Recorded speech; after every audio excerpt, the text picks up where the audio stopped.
우리 고등학교 정보통신 직종의 구급 공무원을 준비하시는 우리 수험생 여러분들을 위해서, 물론 학교에서 전자공학 과목을 쭉 전공을 공부했지만은 시험 문제는 고등학교 졸업자의 자격으로 지안이 되어 있습니다. 그래서 일반적인 전자공학에 관련되는 이론 파트하고 또 관련되는 문제풀이도 있습니다만은 특히 지금 이 과정은 일반 구급공무원하고 급수는 똑같지만은 그래도 실제 시험 문제 출제가 되는 경향이라든지 내용은 고등학교 과정의 졸업에 준하는 그런 수준의 문제들이 지난번에도 출제가 그런 식으로 돼 있었습니다. 그러니까 시험이 임박하면서 여러분들이 최종적으로 고등학교 전반적인 과정의 전자공학을 빨리 한번 복습을 한 다음에, 그런 다음에 우리 고등학교 졸업자에 맞게끔 예상되는 필수 예상 문제를 선별해 가지고 같이 공부를 해서 시험 대비를 하도록 하겠습니다. 자, 우선 그 전자공학은요, 아시겠지만은 전자회로 파트가 있고, 물론 전자회로도 아날로그 파트가 있고 디지털 파트가 있습니다. 그리고 우리가 전기이론이라고 불리는, 즉 회로이론, 또 전기장, 자기장, 자동제어, 이런 파트를 묶어서 우리는 전기이론 이렇게 이야기를 합니다. 그래서 그런 파트까지 합해가지고 전자공학 과목으로 구성이 되어 있습니다. 그리고 출제되는 비율은 전기이론 파트도 상당히 중요합니다. 그렇죠? 그래서 우리 일반적인 공무원 시험하고 출제 빈도는 조금 다를 수가 있습니다. 그래서 전기이론 파트도 절대 소홀히 해서는 안 되는 그런 출제 기준을 갖고 있고, 또 그렇게 시험 대비를 하셔야 되겠습니다. 자, 그래서 우선 시험 문제가 많이 나오는 우선 전자회로부터, 여러분들 학교에서 배웠던 그 전자회로의 전반적인 내용을 이 시험에 맞게끔 아주 중요한 것만 먼저 짧은 시간에 빨리 풀어가지고 여러분들이 전자회로 과목을 빨리 경량을 여러분들이 자체적으로 풀어나가면서 해결할 수 있게끔 지금부터 수업을 진행하겠습니다. 그리고 전자회로 교재에 나오는 순서대로 이렇게 반도체 특징부터, 또 반도체 소자 다이오드, 또 트랜지스터, FET, 오피앰프 이렇게 진행이 돼야 정상이지만은, 지금은 여러분들 시험 대비하는 문제풀이이기 때문에 시험 문제에 많이 나오는 손쉬운 부분부터 순서를 좀 바꿔서 문제풀이를 진행하도록 하겠습니다. 그래서 단연코 시험 문제에 빠짐없이 나와주는 오피앰프라는 증폭기부터 먼저 중요한 골자를 핵심적인 문제 가지고 빨리 한번 터득을 해서 시작을 해나가겠습니다. 자, 우선 첫 번째는 오피앰프예요. 자, 오퍼레이셔널 앰플리파이어 이렇게 불리는 연산 증폭기라고 불립니다. 그렇죠? 자, 글자 그대로 어떤 회로적인 계산회로, 연산회로 설계할 때는 절대적으로 오피앰프가 필요한 겁니다. 물론 트랜지스터나 FET나 다이오드나 특수반도체 같은 소자들도 분명히 중요하게 들어가지만은, 그래서 오피앰프는 이런 개별적인 아날로그 소자를 IC화 시켜버린 IC로 되어 있는 증폭기입니다. 그러니까 항상 오피앰프 없는 회로는 존재하지 않는다, 이렇게 볼 수 있고, 또 시험 문제도 오피앰프는 절대 빠짐없이 출제가 되는 중요한 소자가 되겠습니다. 자, 그래서 오피앰프를 우리는 연산 증폭기라고 합니다. 자, 그러면 오피앰프가 뭡니까? 이렇게 물으면 오피앰프가 뭡니까? 이렇게 물으면 아주 단적으로 전압 증폭도가, 즉 전압 이득이 100만 배, 1000만 배 되는 어마어마한 고이득 전압 증폭기다. 이렇게 이야기하면 되겠습니다. 오피앰프가 뭡니까? 이렇게 물으면 고이득 전압 증폭기다. 이렇게 물으면 돼요.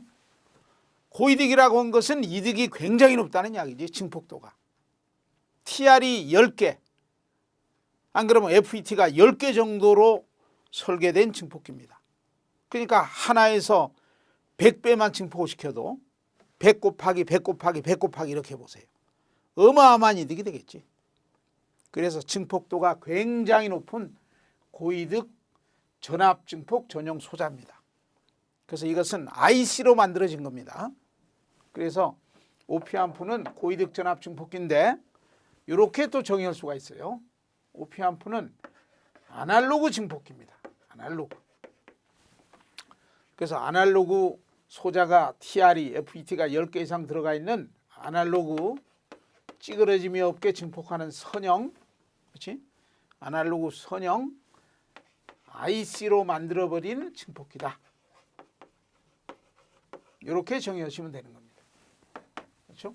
아날로그 선형 IC로 된 증폭기다. 그러니까 이득이 아주 100만 배, 1000만 배 나올 수 있다. 이상적인 오피앰프라고 그러면 무한대다 이렇게 할 수 있죠. 뭐 실제는 이상적인 건 없겠지만은 그런 특징을 1번으로 꼽을 수가 있습니다. 그렇죠? 그리고 이 오피앰프는 이렇게 이득이 굉장히 높기 때문에 부계환을 걸어가지고, 그렇죠? 부계환이라는 것은 출력을 작게 하는 증폭기가 부계환 증폭기예요. 출력 신호의 일부를 뭐 10%, 20%라는 출력의 일부를 입력으로 싹 되돌리는 게 부계환입니다. 그러니까 출력을 좀 떨어뜨리는 거죠. 그렇죠? 그래서 부계환을 걸어가지고 10배만, 100배만, 1000배만 이렇게 적절하게 자기 원하는 이득만큼 나오게 해서 써야 되는 증폭기예요. 그러니까 반드시 부계환을 걸어주는 네거티브 피드백이 괴환입니다. 네거티브는 마이너스, 불하는 말입니다. 그러니까 출력 신호의 10%를 가지고 와서 마이너스를 붙여가지고 입력에 줘버리면 그럼 외부 입력하고 괴환되는 입력이 결론적으로 뺄셈이 되겠죠. 뺄셈이 되면 입력이 작아지니까 출력이 작게 나온다 그 말입니다. 그렇게 해서 부계환 걸어야 출력도 내가 원하는 만큼 나오고 또 증폭이 정상적으로 잘 되니까 찌그러짐도 없고 아주 안정된 좋은 증폭기가 되니까 반드시 부계환을 걸어야 되는 증폭기다. 그렇죠? 즉 전압 부계환 걸어서 쓰는 겁니다. 부계환 증폭기다. 그리고 IC로 만들 때 아예 입력을 2개를 만들어 버렸어. 입력이 2개짜리입니다. 하나 마이너스 입력, 플러스 입력. 그렇죠? 그럼 입력 하나만 하지 왜 2개 했느냐 이렇게 물으면 잡음 신호 있죠? 간섭 신호. 이런 걸 동상 신호라고 해요. 크기도 위상도 똑같은 동위상 신호가 나도 모르게 쏙 들어오겠죠? 내가 몇 볼트 집어넣는데 동상 신호는 나도 모르게 이렇게 곁다리 붙어서 들어와요. 그건 일종의 잡음 간섭 신호니까. 그러니까 이득이 굉장히 크니까 나도 모르게 잡음 신호가 동상 신호가 쏙 들어오면 그놈도 증폭이 되어버리면 나중에 파형이 엉망이 된 출력 신호가 나올 겁니다. 그러니까 입력이 2개니까 마이너스 입력, 플러스 입력 2개니까 결론적으로 동상 신호가 쏙 입력이 들어오면 결국은 2개 신호를 뺀 값이 증폭기로 들어가는 거니까 자동으로 빼버리면 잡음이 하나도 안 나온다 그 말이죠. 그렇기 때문에 입력을 2개로 만들었어요. 열 수 있죠? 그래서 입력이 2개짜리 증폭기를 차동 증폭기라고 합니다. 그러니까 오피앰프는 부계환 걸어서 쓰는 증폭기다. 입력이 2개짜리 자동 증폭기다. 자동 증폭기가 왜 좋은 거예요? 잡음 신호, 간섭 신호가 출력이 안 나오게 하는 것이다. 그런 신호를 동상 신호라고 한다고 했죠. 동상 신호 출력이 안 나오게 하기 위해서 입력을 2개를 만들었다. 자동 증폭기로 입력이 돼 있다. 그러니까 오피앰프는 입력이 2개입니다. 마이너스 입력, 플러스 입력 2개죠. 그 다음에 고주파가 들어오든 저주파가 들어오든, 주파수가 빵에리지가 직류 아니에요? 직류가 들어오든, 주파수에 무관하게 어떤 주파수의 신호가 들어와도 정상적으로 증폭이 잘 되게 해줬습니다. 이 증폭기는. 그러니까 밴드위스라고 하죠. 대역폭. 밴드위스가 무한대인 증폭기다. 그렇죠? 그러니까 저주파든 고주파든 직류든 전부 증폭을 할 수 있다 그 말이에요. 그 중에 아주 특이한 게 직류자를 하나 써볼게요. 직류까지 증폭을 할 수 있는 증폭기다. 이게 아주 중요한 특징이 되겠죠. 부계한 증폭기다, 차동 증폭기다, 직류 증폭기다. 할 수 있죠.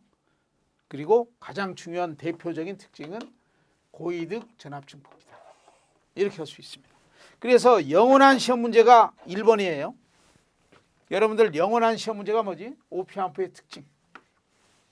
물론 이상적인 오피앰프의 특징 가지고 실제 오피앰프를 대변하는 겁니다. 이건 시험 문제에 빠짐없이 나와요. 이상적인 오피앰프의 특징이 뭡니까? 이렇게. 아마 여러분들 학교에서 중간고사, 기말고사 볼 때도 많이 경험했고 또 자격증 공부하면서도 많이 기억을 했던 중요한 항목입니다. 그래서 5대 조건이 있죠. 자, 전압이득이, 여기 V라는 게 전압의 약자입니다. 교류 신호니까, 교류니까 소문자로 썼습니다. A는 앰플리파이어하는 증폭이니까 A자. 전압이득, 전압 증폭도 같은 약입니다. 그래서 전압이득이 하늘만큼이다. 무한대다. 왜 이렇게 이득이 큽니까? 라고 물으면 TR이 10개 이상, FET가 10개 이상 들어가서 IC로 만들어버린 다단 증폭기니까 그렇다. 할 수 있죠. 그 다음에 입력저항이 무지무지 크다. 현관문이 활짝 열렸다 이 말이죠. 그렇죠? 입력저항이 커야만 미약한 신호까지 전부 입력으로 쏙 들어와요. 입력저항이 작으면 외부로부터 내가 집어넣은 신호가 전부 증폭기로 다 못 들어옵니다. 알 수 있죠? 그래서 입력저항이 무한대다. 그 다음에 출력저항이 빵이다. 출력저항이 빵이다 한 것은 뒷문은 콱 닫아버렸다 그 말이지. 입력저항이 무한대다 이 말은 현관문은 활짝 열렸고, 그렇죠? 그렇게 해놓고 미약한 신호지만 다 들어오게 해놓고 큰 전압을 만들어 가지고 출력으로 나오게 한 다음에 뒷문은 콱 닫아버린 거예요. 뒤에서 어떤 영향을 못 주게끔. 그래서 입력장이 크고 출력장이 작을 때 우리는 이상적인 전압 증폭기라고 합니다. 이상적인 전압 증폭기예요. 오피앰프는 이상적인 전압 증폭기 조건을 갖고 있습니다. 입력장이 무한대, 출력장은 빵. 그러면 입력장이 무한대라는 것은 입력이 끊어졌다는 말 아니에요? 그럼 입력으로, 증폭기 입력으로 전류가 못 들어간다는 말이지. 물론 이상적인 거니까 무한대죠. 그렇죠. 그러면 이상적인 전류 증폭기라고 하면 어떻게 하면 될까요? 입력장이 빵이 돼야지. 그래야 입력으로 전류 많이 들어갈 거 아니에요? 그러니까 이상적인 전류 증폭기는 요거하고 반대입니다. 요건 전형적인 전압 증폭 전형 소자니까 이상적인 전압 증폭기 조건을 갖고 있다. 자, 그 다음에는 밴드위스가 무한대다. 밴드위스가 점유 주파수 대역폭입니다. 이 증폭기에 입력으로 집어넣을 수 있는 입력 신호의 주파수의 범위를 이야기하는 겁니다. 고주파도, 아주 높은 고주파도, 저주파도, 빵에리지, 직류까지 증폭을 할 수가 있다. 그렇죠? 그래서 대역폭이 무한대다. 좋은 거 아니에요? 그 다음에는 동상신호가 아까 잡음신호, 간섭신호예요. 내가 집어넣지 않은 신호. 동상신호를 제거시킬 수 있는 능력. 동상신호 제거비라고 해요. 동상신호 제거비를 영어로 CMRR이라고 이야기를 합니다. 커먼 모드, 동이상 모드죠. 동상신호 모드, 동상신호 그 말이죠. 리젝션, 제거시킬 수 있는 레이시오 비율. 동상신호 제거비. 동상신호 제거비는 무한대가 돼야 가장 이상적이에요. 무한대가 되면 출력에 잡음이 하나도 안 들어옵니다. 알 수 있죠? 그래서 동상신호 제거비가 하늘만큼 무한대다. 이 말은 잡음이 하나도 출력에 나오지 않는다. 동상신호가 잡음 간섭 신호니까 하나도 나오지 않는다. 이렇게 정의할 수가 있습니다. 그러면 이 동상신호 제거비를 식으로 써보세요. 이렇게 시험 문제 나와요. 이제 그것은 이제 뒤에 가면 차동 증폭기에서 다루겠지만은 오피앰프 입력으로 쏙 들어가 보면 입력이 두 개로 돼 있어. 차동 증폭기로 입력을 탁 만들었어요. 그렇죠? 그러니까 차동 증폭기에서 동상신호 제거비는요. AC분의 AD 하는 식으로 정의합니다. D라는 건 디퍼런스 하는 차동 이득. 이건 내가 집어넣은 이득입니다. 마이너스 입력, 플러스 입력에 내가 신호를 집어넣습니다. 하나는 5V, 하나는 2V 집어넣으면 빼면 3V가 입력으로 들어가는 겁니다. 그렇죠? 그러니까 그 3V로 만들어지는 차동 입력이 이만큼 크게 나와야 되겠지. 이건 내가 집어넣은 입력이죠. 근데 커먼 이득, 동상 이득은 내가 집어넣지 않은 신호 이득입니다. 이게 동상 신호 이득이 잡음 신호 이득이에요. 그러니까 이놈은 빵이 돼야 좋은 것이고 이놈은 크게 나와야 좋은 겁니다. 그러니까 이게 빵이면 빵분의 이렇게 되면 무한대가 되면 가장 이상적이다. 만약에 시험 문제 동상신호 제거비를 식으로 써보세요 하면 이걸 여러분들 고르셔야 돼.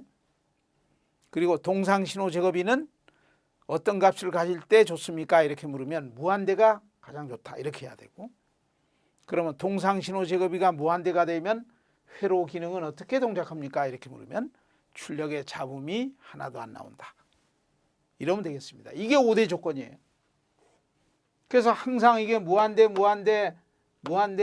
요거만 빵인데 요걸 무한대로 슬쩍 써가지고 답을 고르게끔 시험 문제 나오는 게 가장 이 항목에 많이 나오는 문제입니다. 또 어떤 경우는 요걸 빵으로 한다든지 이건 영원한 시험 문제예요. 그렇죠? 요것을 하나 꼭 기억을 해줘야 되겠습니다. 그래서 5대 조건이 거의 시험 문제 나오는 것이고 요거 이외에는 잘 안 나와요. 여러분들 준비하는 지금 시험 공부에는. 그래도 9급 공무원이기 때문에 그래도 일반 공무원하고 똑같은 직급입니다. 그래도 여기 한 두어 개만 더 기억을 할 게 있는데, 옵셋이 빵이다. 옵셋이 빵이라는 것은요, 입력에 빵을 집어넣어서 출력이 빵이 나올 때 옵셋이 빵이라고 해요. 그러니까 오피앰프는 입력 단자에 빵을 집어넣으면 출력이 빵이 나와. 그러니까 이상적이죠. 근데 실제 오피앰프는요, 워낙 이득이 크니까 이제 오피앰프가 삼각형이 증폭기 일반적인 기호입니다. 그럼 마이너스 입력은 반전 입력이에요. 만약에 이런 신호가 들어가면 위상이 역상이 돼서 나오니까 반전 입력이라고 합니다. 그리고 플러스 입력은 비반전 입력이죠. 이놈은 이런 신호 집어넣으면 이놈하고 동이상으로 크게 나오는 겁니다. 그렇죠? 그래서 이게 반전 입력, 비반전 입력. 그렇죠? 그래서 만약에 마이너스하고 플러스를 전부 이렇게 쇼트해서 접지시켜 버리면 빵빵이 들어가는 거 아니에요? 그럼 출력이 빵이 나와야 돼. 근데 오실로스코프로 관측을 해보면 이 신호가 뭔가 좀 나와. 이렇게 워낙 이득이 커서, 증폭도가 워낙 커서. 그럼 빵을 집어넣는데 출력의 전압이 나올 때 우리는 출력 옵셋 전압이 뜬다, 이렇게 하는 겁니다. 출력 옵셋 전압이 발생했다, 이렇게 하는 거예요. 알 수 있나요? 그러면 안 되죠. 이게 빵이 돼서 0점 조정이 돼가지고 우리 테스트하기도 0점 조정해 쓰는 것처럼 그렇게 해놓고 이제 신호 집어넣어서 써야지. 그래서 실제는 전압이 좀 나옵니다. 근데 이상적인 것은 그렇지 않다 이 말이지만은 실제는 나와. 그러니까 오피앰프 몇 번 핀인지는 잘 모르겠지만은 그건 데이터북을 봐야지. 옵셋 조정 단자가 있어요. 그래서 거기다 이제 가변장을 이렇게 달아가지고 오실로스코프 연결해서 이파형 보면서 조정봉으로 싹 돌려요. 그럼 요게 이제 사그러져서 완전히 빵이 됩니다. 그럼 이렇게 하는 게 옵셋 조정이에요. 그러면 옵셋 조정하는 것은 요 안에 눈에 안 보이지만 요 안에 트랜지스터 두 개가 이렇게 입력을 만들고 있습니다. 이렇게 눈에 안 보이지만은. 그래서 요 트랜지스터 1번하고 2번 TR의 베이스로 들어가는 입력 전류를 요놈 가지고 똑같은 크기가 되게 맞추는 겁니다. 그러니까 위에 TR하고 밑에 TR의 직류 바이어스 전압을 여기다 직류 전압을 좀 주는 거예요. 그래서 베이스 연료 크기가 똑같은 크기가 유지가 되게끔 지금 내가 그렇게 회로를 손질하는 겁니다. 이거 돌리는 걸. 그래서 그것을 옵셋 조정이라고 해요. 그러니까 옵셋 조정이 뭐 하는 겁니까? 이렇게 물으면 요 안에 눈에 안 보이지만은 트랜지스터 두 개가 입력을 만드는 자동 증폭기로 되어 있는데 요 트랜지스터 두 자동 증폭기 입력에 DC 바이어스 전압을 좀 줘가지고 요 베이스 1번 전류, 2번 전류 크기를 똑같이 만드는 겁니다. 이렇게 하면 돼요. 그러니까 옵셋 조정하는 것은 DC 바이어스 전압을, 바이어스라는 건 약을 준다는 말이에요. 직류 약을 주는 전압, 바이어스 전압을 가해서 출력이 빵이 되게 조정하는 겁니다. 그러면 되는 겁니다. 할 수 있죠. 이상적인 것은 그럴 필요 없지만 실제는 이렇게 하는 겁니다. 실제는 옵셋이 빵이다. 그 다음에 온도 때문에 왔다 갔다 하는 현상을 온도 드리프트라고 해요. 드리프트라는 게 표류입니다. 표류. 쓸데없이 막 떠다니는 거. 그렇지? 그러니까 그런 현상이 없다 이 말이에요. 온도가 높아지고 뜨거워지고 뭐 차가워지고 관계없이 항상 출력이 일정하게 나온다. 근데 실제는 안 그래요. 이상적인 건 그렇다 그 말이죠. 이건 어디까지나 이상적인 거니까. 그래서 이런 정도만 기억하시면 되겠습니다. 자, 그 다음에 이건 꼭 시험 문제 나오는 겁니다. 그 다음에 두 번째는 오피앰프의 회로입니다. 오피앰프의 회로. 그렇죠? 그래서 두 번째 오피앰프의 기본 회로. 여러분들이 시험 보게 되는 시험지에는 대부분이 기본 회로 위주로 시험 문제 나와요. 그리고 여러분들이 문제를 탁 보면은 답이 그냥 팍 나와야 돼. 그러면 전자공학 개론이 20문제라고 하면 19개는 그냥 답이 팍팍팍팍 보여야 돼. 한 문제 가지고 요걸 고민하고 하게 되는 겁니다. 그게 바로 여러분들이 시험 봐야 되는 여러분들 특성화하고 입장에 계시는 여러분들 입장의 전자공학 개론 시험 레벨 수준이 그렇습니다.